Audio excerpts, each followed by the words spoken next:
అందరికీ నమస్తే. నేను మీ Aparna. Welcome to Aparna cooking and vlogs. ఈరోజు మనం ఈ వీడియోలో హోటల్ స్టైల్ పొంగిన పూరి ఎలా చేసుకోవాలో చూపిస్తున్నాను. అలాగే పూరి కర్రీ అంటే బొంబాయి చట్నీ కూడా చూపిస్తున్నాను. ఎక్కడ కూడా స్కిప్ చేయకుండా ఫుల్ వీడియో అయితే చూసేయండి. ముందుగా నేను ఇక్కడ ఒక బౌల్ తీసుకుని చూడండి, ఒక కప్పు గోధుమ పిండి తీసుకున్నాను కదా. చూడండి, మళ్ళీ అదే కప్పులో కొద్దిగా అయితే వేస్తున్నాను గోధుమ పిండి. చూడండి,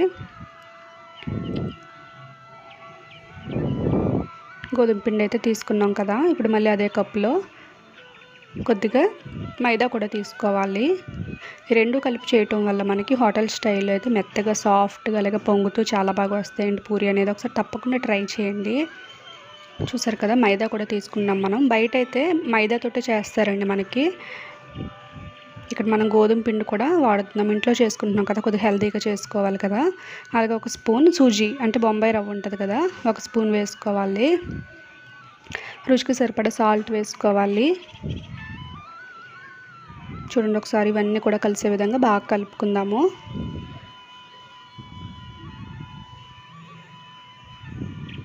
ఇక్కడ గోధుమ పిండి వచ్చేసి ఆశీర్వాద్ గోధుమ పిండి తీసుకున్నానండి. అలాగే తర్వాత కొద్దిగా ఆయిల్ వేసుకోవాలి. కొద్దిగా ఆయిల్ వేసుకుని బాగా అంటే ముద్ద అవ్వాలి పిండి. చూసారు, ఈ విధంగా అవే విధంగా బాగా కలుపుకోవాలి పిండి అంతా కూడా. ఎంత కలుపుకుంటే అంత టేస్ట్ వస్తాయి మన పూరి అనేవి బాగా వస్తాయి. తర్వాత మనం చపాతీ పిండిలాగా అయితే కలుపుకుందాం. కొద్దిగా వాటర్ వేసుకుంటూ కలుపుకోవాలి.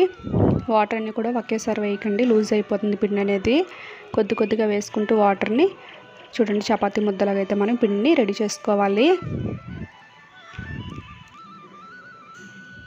చూస్తున్నారు కదా ఫ్రెండ్స్, ఈ విధంగా అయితే మనం బాగా కలుపుకోవాలి. ఎంత బాగా కలిపితే అంత బాగా వస్తాయి మనకి, సాఫ్ట్గా వస్తాయి పూరి అనేవి. చూడండి, చూస్తున్నారు కదా, వీడియోలో చూపిస్తున్నట్టు విధంగా కొద్దిగా వాటర్ వేసుకుంటూ మీరు కలుపుకోండి పిండిని. తర్వాత మనం మూత పెట్టుకుని ఒక 10 నిమిషాలు అయితే పక్కన పెట్టుకుందాము. చూడండి, తర్వాత పూరీలు అయితే ప్రిపేర్ చేసుకుందాము. చూడండి, కొద్దిగా గోధుమ పిండి వేసుకున్నాను నేను ఇక్కడ. గోధుమ పిండి వేసుకుని పూరి పిండిని అయితే మనం ఇప్పుడు కట్ చేసుకుందాము. చూసారు కదా, ఈ విధంగా రోల్ కింద చేసుకుని మనం చాక్ తీసుకుని ముక్కల కింద అయితే కట్ చేసుకుని ఇప్పుడు ఒక్కొక్క పీస్ తీసుకుని మనం పూరి అయితే ప్రిపేర్ చేసుకుందాము. చూడండి, పూరి అనేది మనకి సాఫ్ట్గా రావాలంటే ఇలా చేసుకునేటప్పుడు మరీ పల్చగా చేసుకోకూడదు, అలాగే మరీ దలసరగా ఉండకూడదండి. మీడియంగా చూడండి, ఈ విధంగా చేసుకుంటే మనకి పూరీలు అనేవి బాగా వస్తాయి. చూసారు కదా, ఈ విధంగా తీసుకుని మనం పక్కన ప్లేట్లో అయితే పెట్టేసుకుందాము. ఇప్పుడు ఇంకొకటి చేసి చూపిస్తాను చూడండి. చూడండి, ఈ విధంగా అయితే మనం గోధుమ పిండిలో ఇలా పెట్టుకుని కూడా చేసుకోవచ్చు. చూడండి, ఈ విధంగా అయితే చూపిస్తున్నాను మీకు. చూసారు కదా, మరి పల్చగా అయితే చేయకండి. కొద్దిగా మనకి ఈ విధంగా ఉండేలా చేసుకుంటే బాగా వస్తాయి. చూసారు కదా ఫ్రెండ్స్, పూరీలు అయితే చేసేసుకున్నాం మనం. ఆయిల్ అయితే డీప్ ఫ్రై చేసుకుందాము.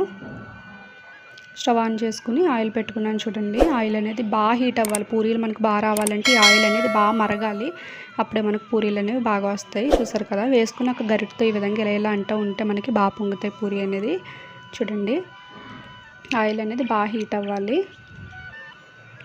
సేమ్ మనకి బయట హోటల్లో దొరుకుతాయి కదండి, టేస్ట్ సేమ్ అలాగే ఉన్నాయండి. సాఫ్ట్గా చాలా బాగా వచ్చినాయి. ఎందుకంటే మనం గోధుమ పిండి మైదాతో చేసాం కదా, చాలా బాగా పొంగుతూ వచ్చినాయి మనకి. టేస్ట్ అయితే ఒకసారి తప్పకుండా ట్రై చేయండి ఫ్రెండ్స్. చూసారు కదా, చూడండి, ఇప్పుడు మనం అయితే పూరీలోకి పూరీ కర్రీ అయితే ప్రిపేర్ చేసుకుంటున్నాం. చూడండి, చాలా టేస్ట్గా అయితే ఉంటుంది ఫ్రెండ్స్. తప్పకుండా అయితే ట్రై చేసేయండి. ఒక ప్యాన్ పెట్టుకుని కొద్దిగా హీట్ అయిన తర్వాత కొద్దిగా ఆయిల్ అయితే వేసుకోవాలి. చూడండి, ఆయిల్ కొద్దిగా హీట్ అయిన తర్వాత ఉల్లిపాయ ముక్కలు, అలాగే పచ్చిమిరపకాయలు, అల్లం, ఎండుమిర్చి, కరివేపాకు కట్ చేసుకుని పక్కన పెట్టుకున్నానండి. చూసారు కదా, ఆయిల్ అయితే బాగా హీట్ అయ్యింది. ఇప్పుడు మనం కొద్దిగా ఆవాలు వేసుకోవాలి. ఒక స్పూన్ ఆవాలు, ఒక స్పూన్ పచ్చిశనగపప్పు, ఒక స్పూన్ మినపగుళ్ళు అంటే మినపప్పు వేసుకోవాలి. కొద్దిగా జీలకర్ర కూడా వేసుకోవాలి. సన్నగా కట్ చేసి పెట్టుకున్న అల్లం ముక్కలు కూడా వేసేసుకోవాలి. కొద్దిగా ఫ్రై అయిన తర్వాత కొద్దిగా కరివేపాకు యాడ్ చేసుకోవాలి. తర్వాత ఇప్పుడు మనం కట్ చేసి పెట్టుకున్న ఉల్లిపాయలు, పచ్చిమిరపకాయలు, ఎండుమిర్చి అన్నీ కూడా వేసుకుని బాగా కలుపుకోవాలి. ఉల్లిపాయలు అనేవి మనకి తొందరగా ఫ్రై అవ్వడానికి రుచికి సరిపడా సాల్ట్ అనేది వేసుకోవాలి. చూడండి, మరొకసారి కలుపుకుందాము. ఉల్లిపాయలు అనేది కొద్దిగా ఫ్రై అవుతాయి కదండి. ఇప్పుడు మనం కొద్దిగా పసుపు అనేది యాడ్ చేసుకోవాలి. తర్వాత కొన్ని వాటర్ అయితే వేసుకోవాలి. వాటర్ వేసుకుని బాగా మరిగించాలి వాటర్ని. చూడండి, మరిగేలోపు ఇప్పుడు మనం గిన్నె తీసుకుని చూడండి దాంట్లో కొద్దిగా శనగపిండి వేసుకోవాలి. దీంట్లో కొన్ని వాటర్ వేసుకుని ఎక్కడ కూడా ఉండలు అనేవి లేకుండా బాగా కలుపుకోవాలి. చూడండి, ఎక్కడ కూడా ఉండలు అనేవి లేకుండా కొద్దిగా పలచగా అయితే కలుపుకోవాలి. చిక్కగా ఉండకూడదు. చూసారు కదా, ఈ విధంగా కలుపుకోవాలి. ఇప్పుడు మనకి వాటర్ అనేవి చూసారు కదా మరుగుతున్నాయి. ఇప్పుడు మనం లో ఫ్లేమ్లో పెట్టుకోవాలి. హై ఫ్లేమ్లో పెడితే మనకి ఉండలు కట్టేస్తుందండి శనగపిండి అనేది. కాబట్టి మనం లో ఫ్లేమ్లో పెట్టుకుని ఇప్పుడు రెడీ చేసి పెట్టుకున్నాం కదండి శనగపిండి అయితే వేసుకుని బాగా కలుపుకోవాలి. చూసారు కదా, ఒక నిమిషం ఉంటే మనకి రెడీ అయిపోతుంది. చాలా ఫాస్ట్గా అయిపోతుంది.